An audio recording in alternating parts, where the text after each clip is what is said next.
Hello friends, welcome to the gold लवाशना channel. एक बार फिर से आप लोगों का स्वागत है। आज हम लोग क्लास 6 की हिस्ट्री का अध्याय 11 इमारतें, चित्र तथा किताबें पढ़ेंगे।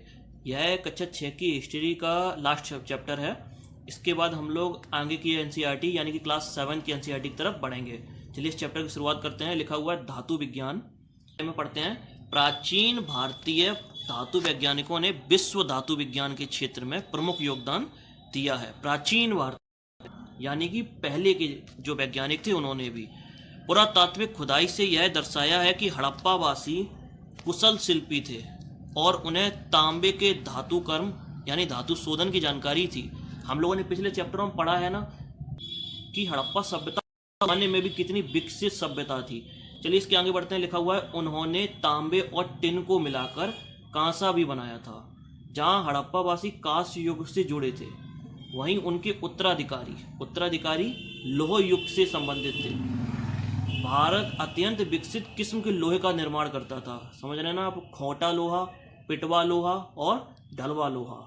चलिए पढ़ते हैं। लोह स्तंभ लिखा हुआ है। लोह स्तंभ नीचे दिखाया भी गया है। लोह स्तंभ मतलब लोहे का खंभा।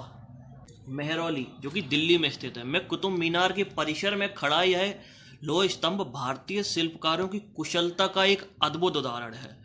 यह वाला लोह स्तंभ कहाँ पर स्थित है? कुतुब मीनार में। इसकी ऊंचाई 7.2 मीटर और वजन 3 टन से भी अधिक है। समझ लीजिए, इसका निर्माण लगभग आज से 1500 साल पहले हुआ था। इसके बनने के समय की जानकारी हमें इस पर खुदे अभिलेख से मिलती है। अभिलेख के बारे में हम पीछे पढ़ चुके हैं ना, इसलिए मुझे नहीं लगता कि अब बार बार इन चीज़ों को बार बार दोहराया जाए।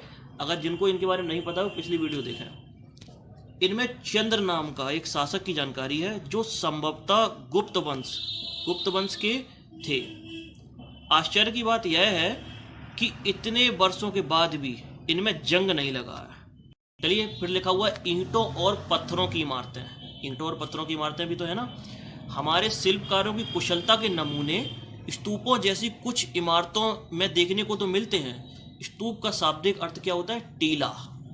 हालांकि स्तूप विभिन्न आकार के थे, कभी गोल या लंबे तो कभी छोटे या बड़े। उन सब में एक समानता है। प्रायः सभी स्तूपों के भीतर एक छोटा सा डिब्बा होता था। सभी स्तूपों के ऊपर छोटा सा डिब्बा होता था, याद रखें। इन डिब्बों में बुद्ध या उनके अनुयायियों के शरीर के अवशेष जैसे कि दांत, हड्डी या राख या उनके द्वारा प्रयुक्त कोई भी चीज या ऐसी कोई कीमती चीज अथवा पत्थर या सिक्के रखे जाते होंगे। इसे धातु मंजूसा कहते हैं। प्रारंभिक स्तूप धातु मंजूसा के ऊपर रखा मिट्टी का टीला होता था। बाद में टीले को ईंटों से ढक दिया जाता था। बाद के काल में लगातार तरक्की होती चली जाती है ना। बाद के काल में से गुम्बदनुमा ढांचे को तरासे हुए पत्थरों से ढक दिया गया। तरासे हुए पत्थर का क्या मतलब? उन पर डिजाइन बनाई हो या अभिलेख हो या उन पर कुछ लिखा हुआ होता है। प्रायः स्तूपों के चारों ओर परिक्रमा करने के लिए एक वृत्ताकार पथ होता है जिसे प्रदक्षिणा पथ कहते हैं। इस रास्ते को रेलिंग से घेर दिया जाता था, जिसे क्या कहते थे? वेदिका। रेलिंग से घेर दिया था, उसे वेदिका कहते थे। वेदिका में प्रवेश द्वार बने होते थे। प्रवेश द्वार, रेलिंग और तोरण प्रायः मूर्ति कला की सुंदर कलाकृतियों से सजे होते थे। फर्स्ट में दिखाया गया चित्र संभवतः सांची का स्तूप है। इसके बाद आगे बढ़िए। मानचित्र 7 में अमरावती को ढूंढो। हमने मानचित्र देखा था ना, उसमें अमरावती को भी देखा था। यहाँ कभी एक भव्य स्तूप हुआ करता था। कहाँ पर? अमरावती में। लगभग 2000 साल पहले इस स्तूप को सजाने के लिए शिलाओं पर चित्र उकेरे गए। कई बार पहाड़ियों को काटकर बनावटी गुफाएं बनाई जाती थीं। इस तरह की कई गुफाओं और मूर्तियों तथा चित्रों द्वारा सजाया जाता था। इस काल में कुछ आरंभिक हिंदू मंदिरों का भी निर्माण हुआ। क्या याद रखने योग्य है ना? कुछ आरंभिक हिंदू मंदिरों का निर्माण हुआ। इन मंदिरों में विष्णु, शिव तथा दुर्गा जैसे देवी देवताओं की पूजा होती थी। मंदिरों में सबसे महत्वपूर्ण भाग को गर्भगृह कहते थे। क्या कहते थे? गर्भगृह, जहाँ पर भगवान की मूर्ति रखी जाती थी, जहाँ मुख्य देवी या देवता की मूर्ति को रखते थे। इसी स्थान पर पुरोहित धार्मिक अनुष्ठान करते थे और भक्ति करते थे। अक्सर गर्भगृह को एक पवित्र स्थान के रूप में दिखाने के लिए, देख लीजिए मंदिर में ये रहा गर्भगृह। इतर गांव जैसे मंदिरों में उनके ऊपर काफ़ी ऊंचाई तक निर्माण किया जाता था, जिसे शिखर कहते थे। शिखर निर्माण के कठिन कार्य के लिए सावधानी से योजना बनानी पड़ती थी। अधिकांश मंदिरों में मंडप नाम की एक जगह होती थी। यह सभागार होता था जहाँ लोग इकट्ठा होते थे। ये रहा भितर मंदिर, भितर गांव का आरंभिक मंदिर। चलिए इसके नीचे पढ़ते हैं। उत्तर प्रदेश के भितर गांव में एक आरंभिक मंदिर है। ये लगभग 1500 साल पहले पक्की ईंट और पत्थरों से बना था। 1500 साल पहले कच्ची ईंटों से नहीं, पक्की हुई ईंटों से बना था। इसके बाद ये दूसरा चित्र को देखें। इसमें लिखा हुआ है महाबलीपुरम के एकाश्म मंदिर। इनमें प्रत्येक मंदिर एक ही विशाल पहाड़ी की तराश कर बनाया जाता था, इसलिए ना एकाश्म मंदिर कहा जाता था। कैसे? एक ही पहाड़ी से तराश को काट काट करके पूरा मंदिर बना दिया जाता था। इसे क्या कहते थे? एकाश्म मंदिर। से बनाए जाने वाले मंदिरों से ये विभिन्न होते होंगे ना, क्योंकि एक पहाड़ी को काट करके बनाया जाता है, एक पकी हुई ईंटों से छोटे छोटे टुकड़े होते हैं ईंटों के, एक पूरी पहाड़ी को काट दिया जा रहा है। ईंट से बनी इमारतों में नीचे से ईंटों की एक एक तह जोड़ते हुए इसे ऊपर की ओर ले जाते थे, जबकि चट्टान तराश कर बनाए गए जाने वाले मंदिरों को पत्थर काटने और ऊपर से नीचे की ओर क्रम में बनाते थे, जो कि मैंने अभी बताया ना। इस क्रम को बनाते समय पत्थर काटने वालों को किन समस्याओं का सामना करना पड़ता होगा, इसकी सूची बनाओ। छोड़ो। इसके बाद ऐहोल का दुर्गा मंदिर। ये रहा ऐहोल का दुर्गा मंदिर। यह लगभग 1400 साल पहले बनाया गया था। देख लीजिए इस चित्र को। इसके बाद 2 लाइन छूट गई तो उनको भी पढ़ते हैं। मानचित्र 7 महाबलीपुरम में और ऐहोल को ढूंढो। हमने मानचित्र को देखा हुआ है ना पिछली वीडियो में, जिन्होंने नहीं देखा उन्हें जरूर देखें। इन शहरों में पत्थरों से बने कुछ उत्कृष्ट मंदिर हैं। इनमें से कुछ यहाँ दिखाए गए हैं। कौन सा? ऐहोल का दुर्गा मंदिर। इसके बाद नीचे आते हैं। लिखा हुआ स्तूप तथा मंदिर किस तरह से बनाए जाते थे। पुराने ज़माने की कला भी तो बहुत अद्भुत थी ना। चलिए ना जानते हैं, मज़ा आएगा। स्तूप तथा मंदिरों को बनाने की प्रक्रिया में कई अवस्थाएं थीं। इनके लिए काफ़ी धन का भी खर्च होता था, इसलिए आमतौर पर गरीब लोग तो नहीं बनवा पाएंगे, ये तो स्वाभाविक सी बात समझ आती है। तो लिखा हुआ इसलिए आमतौर पर राजा या रानी ही इन्हें बनवाने का निश्चय करते थे। पहला काम क्या होता था? अच्छे किस्म के पत्थर ढूंढकर शिलाखंडों को खोदकर निकालना होता था। फिर स्टेप 2, फिर मंदिर या स्तूप के लिए सोच विचार कर तय किए गए स्थान पर शिलाखंडों को पहुंचाना होता था। पहले से एक जगह डिसाइड कर ली कि इस जगह पर स्तूप या मंदिर बनाएंगे, फिर उन शिलाखंडों को जो हमने काटा है उन्हें उस जगह पर पहुंचाना होता था। यहाँ पत्थरों को काट छांट कर तराशने के बाद खम्भों, दीवारों की चौखटें, फर्शों तथा छतों के आकार को दिया जाता था। इन सब में तैयार हो जाने के बाद सही जगहों पर उन्हें लगाना भी काफ़ी मुश्किल का काम होता था, क्योंकि उस ज़माने में कोई ऐसी टेक्नोलॉजी विकसित तो नहीं हुई थी कि एक जगह से दूसरी जगह कोई भी विशालकाय पत्थर को आसानी से ले जाया जा सके। इसलिए मानव श्रम ही उपयोगी लगता है। इसके बाद नीचे आइए। लिखा हुआ है, ये चित्र को देखिए। इसके बगल में लिखा हुआ है उड़ीसा का जैन मठ। उड़ीसा का जैन मठ। देखिए चित्रों को देखते रहिए, चित्रों को देखने से हमें कोई भी चीज़ जल्दी याद हो जाती है। चलिए पढ़ते हैं। उड़ीसा का जैन मठ एक पहाड़ी को खोद इन 2 मंजिली इमारतों को बनाया जाता है। कमरों के प्रवेश द्वारों को ध्यान से देखो। इनमें जैन भिक्षु रहते थे और ध्यान करते थे। ध्यान मतलब कि आंख बंद करके ध्यान एकत्रित करते थे। पृष्ठ 14 में दिए गए अध्याय 2 को यहाँ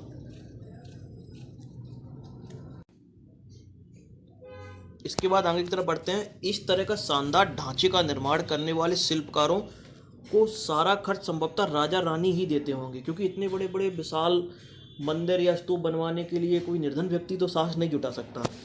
इसके अतिरिक्त इन स्तूपों या मंदिरों में आने वाले भक्त जो उपहार अपने साथ लाते थे, उनमें इमारतों की सजावट की जाती थी।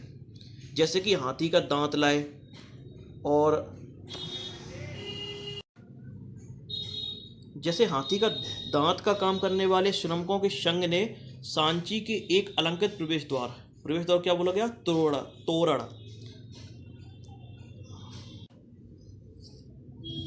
तोरण को बनाने का खर्च दिया था। इनकी सजावट के लिए पैसे देने वाले व्यापारी, कृषक, माला बनाने वाले, इत्र बनाने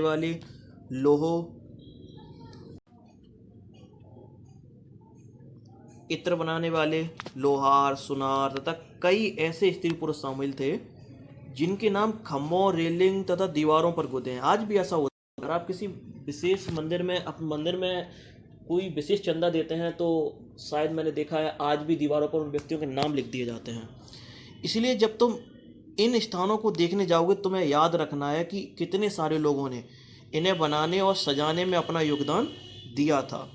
देखिए ये भी एक चित्रकला के चित्र को देखिए, अजंता का चित्र है, अजंता का एक चित्र है, ये देखिए कितना शानदार सुंदर है ना उस जमाने में। और एक और चित्र देखिए नीचे की तरफ दिखा हुआ है, ये रहा। चलिए इनके बारे में पढ़ते हैं। चित्रकला।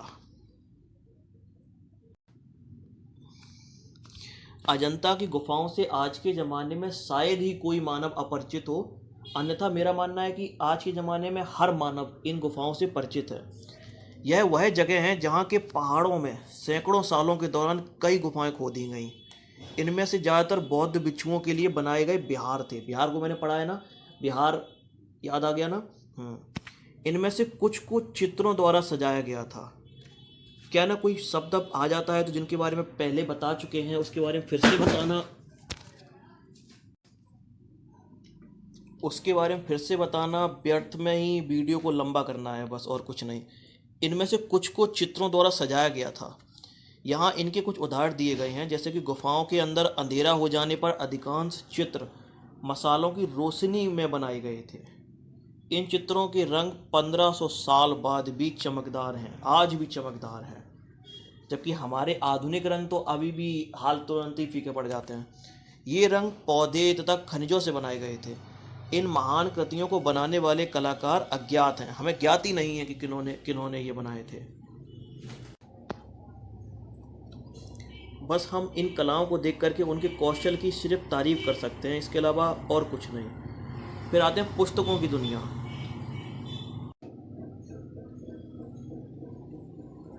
हालांकि हम ये कह सकते हैं कि यह मानव को विरासत में मिले हैं, इसलिए हमें उनका रख रखाव भी करना जरूरी है। चलिए आगे पढ़ते हैं। पुस्तकों की दुनिया। इस युग में कई महाकाव्यों की रचना की गई थी, कई महाकाव्यों की। इन उत्कृष्ट रचनाओं में से स्त्री पुरुषों की वीर गाथाएं तथा देवताओं से जुड़ी कथाएं हैं। चलिए पढ़ते हैं। करीब 1800 साल पहले एक प्रसिद्ध तमिल महाकाव्य था शिलप्पदिकारम की रचनाएं इलांगो नामक कवि ने की थी। नाम याद रखिएगा। तमिल रचना थी। केवल कोवलम नाम के एक व्यापारी,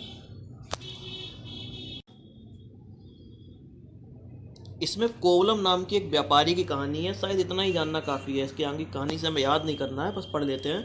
वह पुहार में रहता था। अपनी पत्नी कन्नगी की उपेक्षा कर वह एक नर्तकी माधवी से प्रेम करने लगा। बाद में वह और कन्नगी पुहार छोड़कर मदुरै चले गए। मदुरै नाम से भी हम परिचित हैं ना। वहाँ पांड्य राजा के दरबारी जौहरी ने कोवलम पर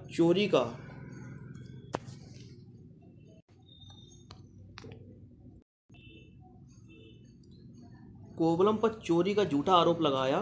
फिर राजा ने उसे प्राणदंड दे दिया। कन्नगी, जो अभी भी उससे प्रेम करती थी, इस अन्याय से दुख और रोष में भर गई और उसने मदुरै का विनाश कर डाला। इसमें सिर्फ इस महाकाव्य का नाम याद के अलावा और कुछ ज़्यादा याद रखने जैसा लग नहीं रहा है। शिलप्पदिकारम से लिया गया एक वर्णन। यहाँ कवि ने कन्नगी के दुख का इस तरह से वर्णन किया है।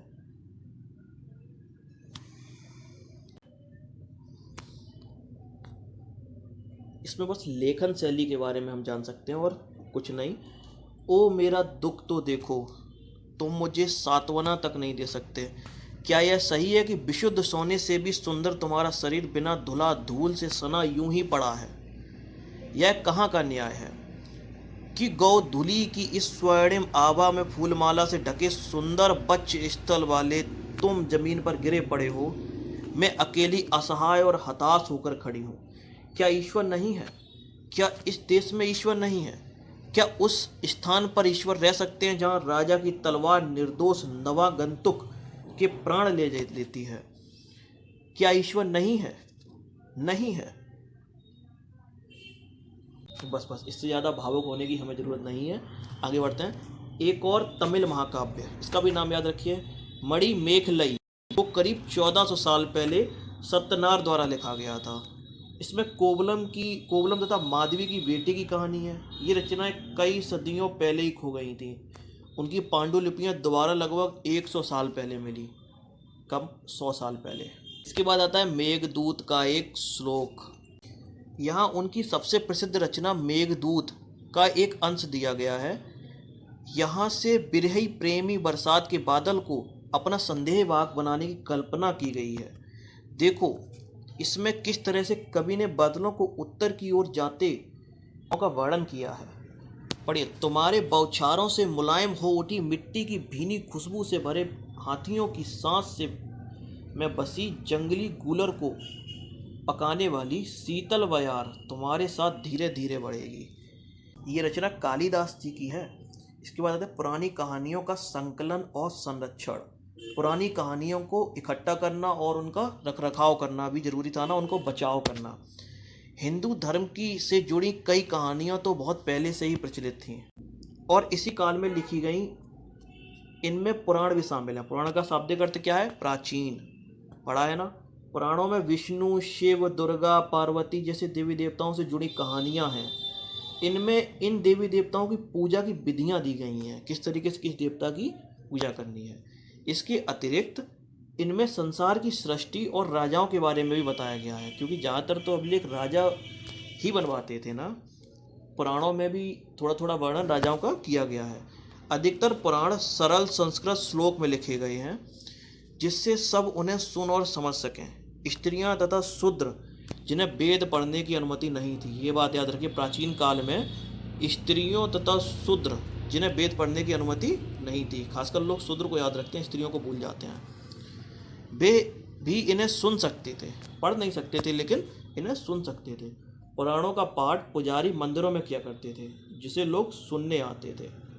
2 संस्कृत महाकाव्य जिनके नाम तो ऐसा कोई व्यक्ति नहीं जिसे सुना ना हो, महाभारत और रामायण लंबे अरसे से लोकप्रिय रहे हैं। तुम में से भी कुछ बच्चे इन कहानियों से परिचित होंगे।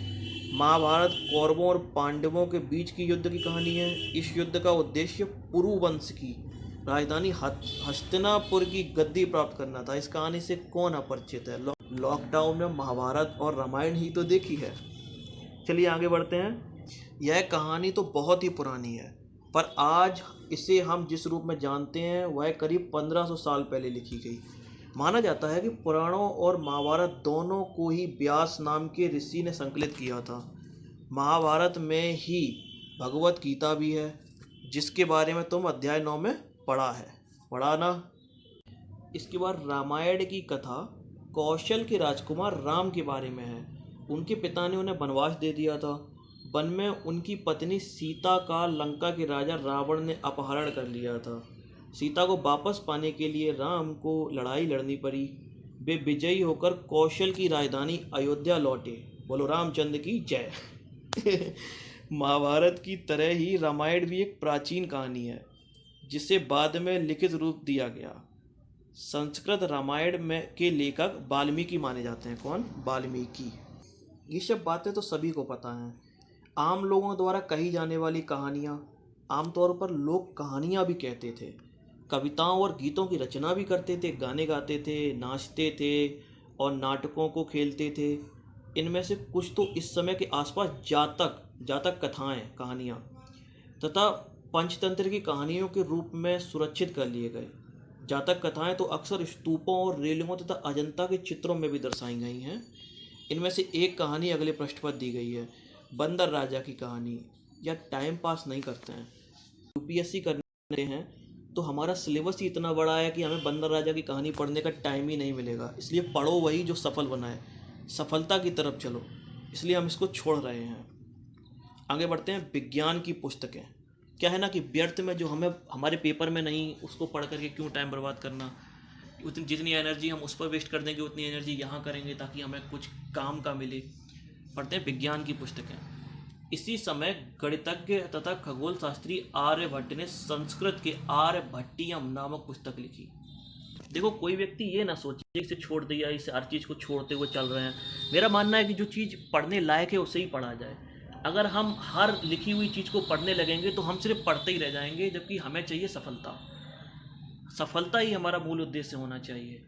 अगर हर लिखी हुई चीज़ को, एक पुस्तक में कहीं कहानी भी लिखी हुई है तो अगर हम उसको भी पढ़ने लगेंगे तो व्यर्थ में समय बर्बाद करना है और कुछ नहीं। उसको याद कर लोगे तो उससे कोई भी उसका अर्थ नहीं निकलने वाला है, सिर्फ याद कर लेंगे। हम अपने बच्चों को बताएंगे कि हमने ये पढ़ा था, वो पढ़ा था, उसका कोई निष्कर्ष नहीं निकलेगा। इसलिए पढ़ना वही है जो सिलेबस में हो। एनसीईआरटी भी पढ़नी है, लेकिन ऐसा नहीं कि अब हर कक्षा 6 की किताब है तो लोल्लू लल्लू वल्लू वाला भी पढ़ने लग जाओ, वो नहीं पढ़ना है। आगे बढ़ते हैं। विज्ञान की पुस्तकें लिखा हुआ है, इसी समय गणितज्ञ तथा खगोल शास्त्री आर्यभट्ट ने संस्कृत में आर्यभट्टियम नामक पुस्तक की रचना की। इसमें उन्होंने लिखा कि दिन और रात पृथ्वी के अपनी धुरी पर चक्कर काटने की वजह से होते हैं, जबकि लगता है कि रोज सूर्य निकलता है और डूबता है। उन्होंने ग्रह के बारे में भी एक वैज्ञानिक तर्क दिया। उन्होंने वृत्त की परिधि को मापने की भी विधि ढूंढ डाली, जो लगभग उतनी ही सही है जितनी आज प्रयुक्त होने वाली विधि। बरहामिहिर, ब्रह्मगुप्त और भास्कराचार्य कुछ अन्य गणितज्ञ और खगोलवेत्ता थे जिन्होंने कई खोजें की। इनके बारे में और पता लगाइए। फिर आगे बढ़ते हैं। लिखा हुआ है, शून्य का प्रयोग पहले से होता आ रहा था, पर अब भारत के गणितज्ञों ने शून्य के लिए एक नए चिन्ह का आविष्कार किया। गिनती की यह पद्धति अरबों द्वारा अपनाई गई तथा यूरोप में भी फैल गई। आज भी पूरी दुनिया में इसी का प्रयोग किया जाता है। फिर आता है आयुर्वेद। आयुर्वेद क्या है? आयुर्वेद चिकित्सा विज्ञान की एक विख्यात पद्धति है जो प्राचीन भारत में विकसित हुई। कितनी गर्व की बात है। प्राचीन भारत में आयुर्वेद के दो प्रसिद्ध चिकित्सक थे, चरक पहली दूसरी शताब्दी में और सुश्रुत चौथी शताब्दी में। चरक द्वारा रचित चरक संहिता औषधि शास्त्र की एक उल्लेखनीय पुस्तक है। अपनी रचना सुश्रुत संहिता में सुश्रुत ने शल्य चिकित्सा की विधियों का विस्तृत वर्णन किया है। इसके बाद चैप्टर अंत होता है, एक बचा हुआ है अन्यत्र। अन्यत्र को भी पढ़ लेते हैं। कागज़ आज हमारे रोज़मर्रा की ज़िंदगी का हिस्सा बन गया है। जो किताबें हम पढ़ते हैं वे कागज़ पर छपी होती हैं। उसी तरीके से लिखने के लिए भी हम आज कागज़ का उपयोग करते हैं। कागज़ का आविष्कार कभी 1900 साल पहले काइलू नाम के व्यक्ति ने चीन में किया था। नाम ध्यान रखने की इतनी ज़रूरत नहीं है। उसने पौधों के रेशों, कपड़ों, रस्सियों और पेड़ों की छालों को पीट पीट कर लुगदी बनाकर उसे पानी में भिगो दिया। फिर उस लुगदी को दबाकर उसका पानी निचोड़ा और तब सुखाकर कागज़ बनाया। आज भी हाथ से कागज़ बनाने के लिए इस विधि का प्रयोग होता है। कागज़ बनाने की तकनीक को सदियों तक गुप्त रखा गया। करीब 1400 साल पहले यह कोरिया तक पहुंची और इसके तुरंत बाद यह जापान तक फैल गई। करीब 1800 साल पहले यह बगदाद में पहुंची। फिर बगदाद से यह यूरोप, अफ्रीका और एशिया के कई भागों में फैली। इस महाद्वीप में भी कागज़ की जानकारी बगदाद से ही आई थी। इसी के साथ इस चैप्टर का अंत होता है। अगर चैप्टर समझ में आया हुआ हो तो चैनल को सब्सक्राइब करो, वीडियो को लाइक कर देना और हाँ, पढ़ना वही जो सफलता की तरफ ले जाए। व्यर्थ की चीज़ें ना पढ़ो, वरना हम पढ़ रहे हैं और पता ही नहीं है क्या पढ़ रहे हैं। जो आना ही नहीं है वो पढ़ रहे हैं। ठीक है, मिलते हैं अगले वीडियो में एक नए चैप्टर के साथ।